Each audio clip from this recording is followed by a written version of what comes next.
So today we're going to be going over how to install a flush valve. And on the right side picture you have a little more of a standardized one with the handle. We got our angle stop identified there. That simply just shuts off the water to the flush valve. And on the left side we got a picture of all these different pieces and parts that go to the flush valve. And we're going to review how to install each of those pieces and what each of them are. Now, some things to make sure that are correct before you start installing your flush valve.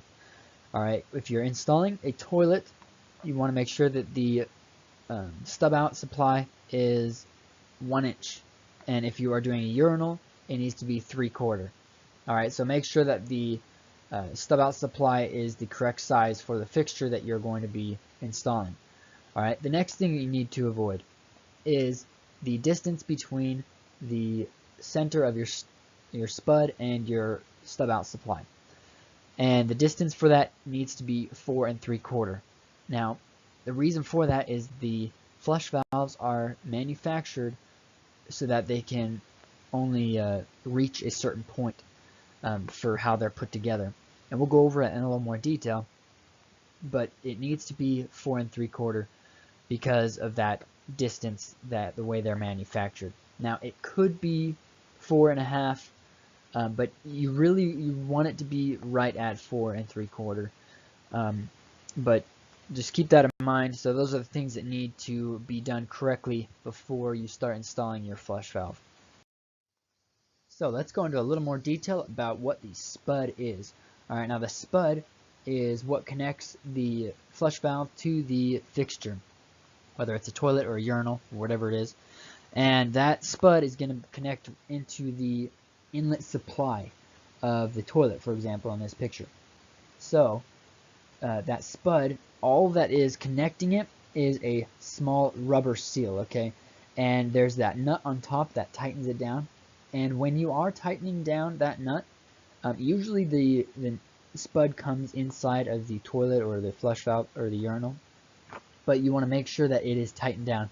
But you do not want to over tighten it, because what happens is the only thing that is holding the spud in is that rubber seal, and that rubber seal can easily pull out.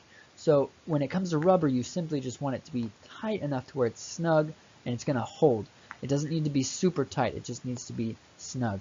And that's something you need to always keep in mind with plumbing tools and materials, is that when it comes to rubber, it needs to be just snug. It doesn't need to be super tight, otherwise you can damage the rubber seal.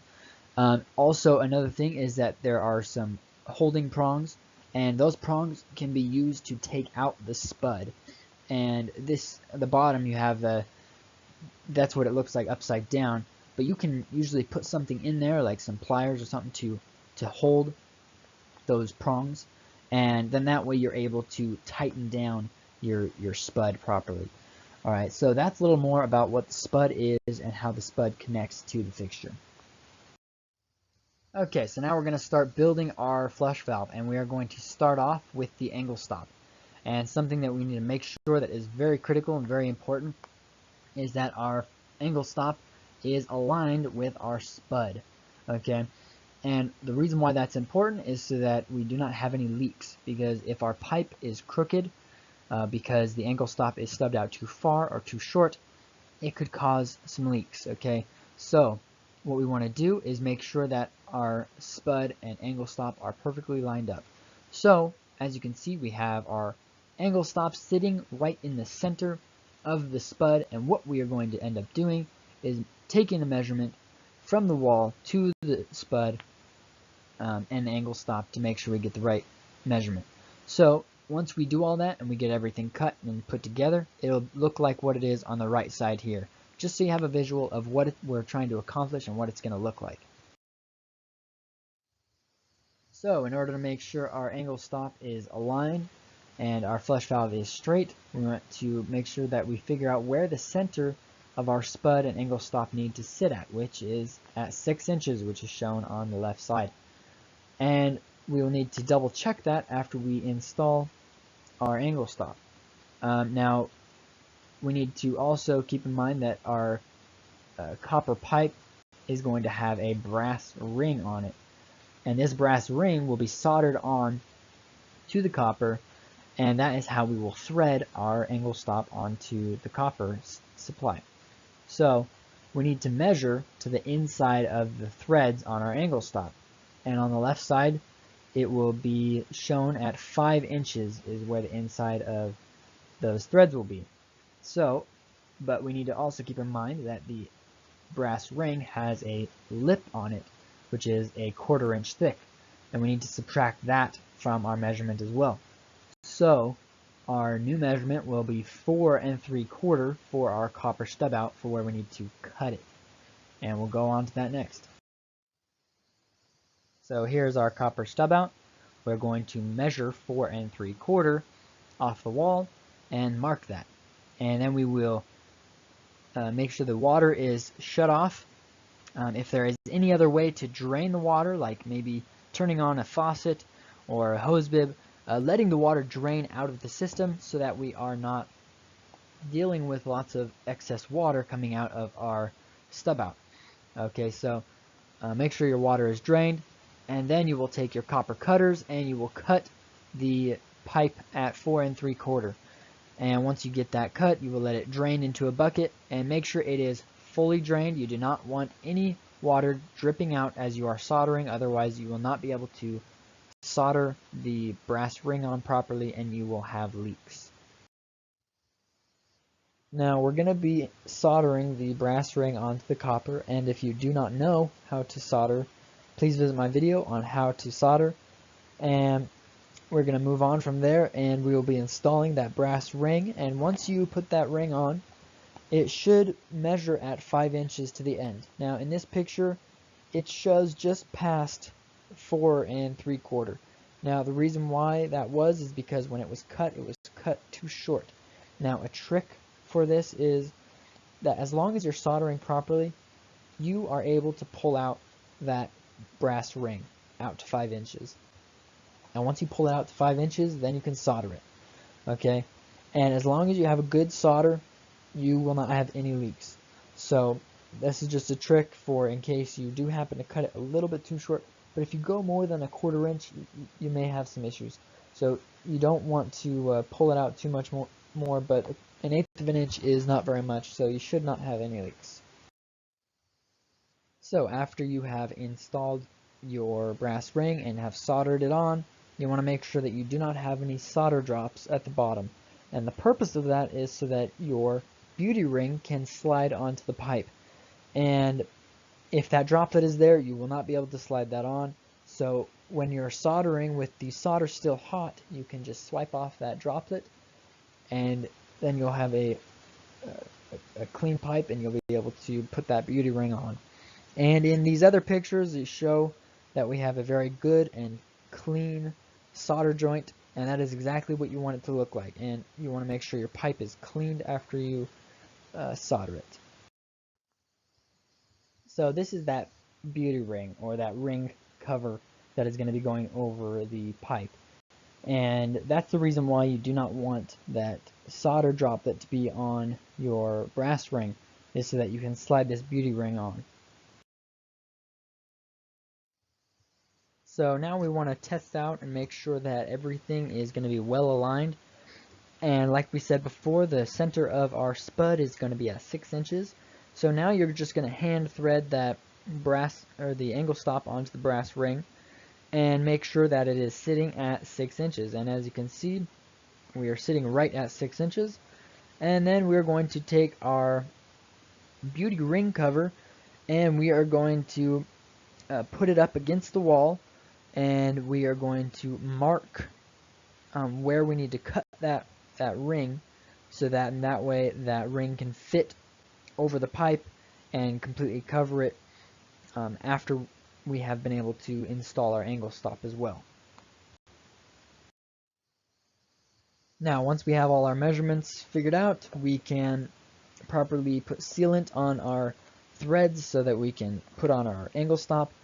And we are going to put a pipe sealant or a dope onto the threads, and then we will put tape over that sealant, so then that way we have a good strong seal between the angle stop and our brass ring. And then we will put our beauty ring onto the pipe after it has been cut. And the best way to cut it is usually with a bandsaw, and you can use a hacksaw, but it will take some time, so be patient with it and make sure that it is straight. And if you do cut a little crooked, you can put the crooked side up against the wall, because that escutcheon will cover up that end of the ring. So once you get your escutcheon and your ring on, you're ready to thread on your angle stop. And after you have put on your angle stop, this is what it will look like. So you just want to make sure that it is threaded on very tightly, and you want to make sure that it is pointed at a 90-degree angle straight over to where your spud is at, and you want to make sure that it is straight. That is part of the making your flush valve straight, and you're just going to want to put a level on the side of that angle stop to make sure it is straight. And then you're going to take off that cap of your angle stop, and you will be able to access your shutoff regulator, and that can be adjusted later on, but you're going to want to turn it on to the off position, and it's just righty-tighty, lefty-loosey. So once you get that tightened up, you can turn on the water, make sure that you have no leaks, and then you can proceed to put together your flush valve. So do keep in mind that there are instructions on how to install this in the box usually, and if you need to, you can refer to that as well. Now, we do want to make sure that our spud is tightened down properly, but not too tight. And then over that spud, we will put a beauty ring, which is it's a larger ring that should be in the box, and it will sit over the spud, and it will sit loosely the whole time. So at the end, it will move around, but it's simply there just to cover that spud. So now we're going to work on the vertical extension, and it is going to have a rubber piece that is going to go into the top, as well as a ring for that so that it can tighten down. So here we have that rubber piece that will go into the vertical extension, and it has a little plastic insert that will go inside of it. And as you can see on the right side, it's going to be inside and engulfed around that rubber piece. So make sure you put those two together before you install it. And here we have that rubber piece once again, and it is going to be placed inside of the vertical extension piece. Now once we get that rubber piece put in, we will slide on our top nut, and we will put on our bottom nut, and the bottom nut will have two rings on it. One will be red and plastic, the other one will be rubber and black. And the red plastic ring is simply there to allow for that bottom nut to be able to spin and tighten down. Otherwise, that nut could get caught up on the rubber, and then it would not be able to tighten it down all the way, and it would cause a leak. So just so that you understand the concept behind that the plastic allows for the top nut to be able to spin and tighten down the rubber. So once you do that, you can put on your extension piece to make sure that it is going to fit where it needs to go, and your flush valve body needs to be able to fit above that, and then it needs to be able to 90 over to your angle stop. So as you can see on the right side, the extension piece is sitting really high, so we are going to need to cut that. So we'll go over that in a little bit more in the next slide. So once you finish, this is what it's going to look like. But like we were saying, you need to have that extension piece cut to the proper length of your flush valve body. So you're going to want to put the flush valve body onto the angle stop, and then you can measure the distance from the bottom of that flush valve body to the inside of your spud to figure out what your measurement needs to be to cut it at. So once you get it cut at the right length, you can install that extension piece and then tighten down all of the nuts, and then you are able to turn the water on to make sure that you don't have any leaks. Now, something I failed to share is that there is another red ring that goes onto the top nut of that extension piece, and I have generally had issues with putting that in, and I don't understand why it is supposed to be there. I don't find any purpose or reason for it, but you can discard that red ring and you can go ahead and tighten up that top nut and it should hold. But if anybody has any suggestions on the purpose of that red ring in this situation for that top nut, please leave a comment below. But I have always had issues with it leaking, so I simply just discard it.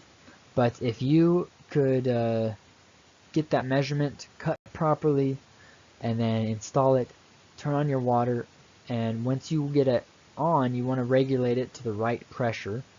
If you have the water on too high, it will splash a lot of water out, but if you have it at the right temperature you want, it'll just come out the way it should.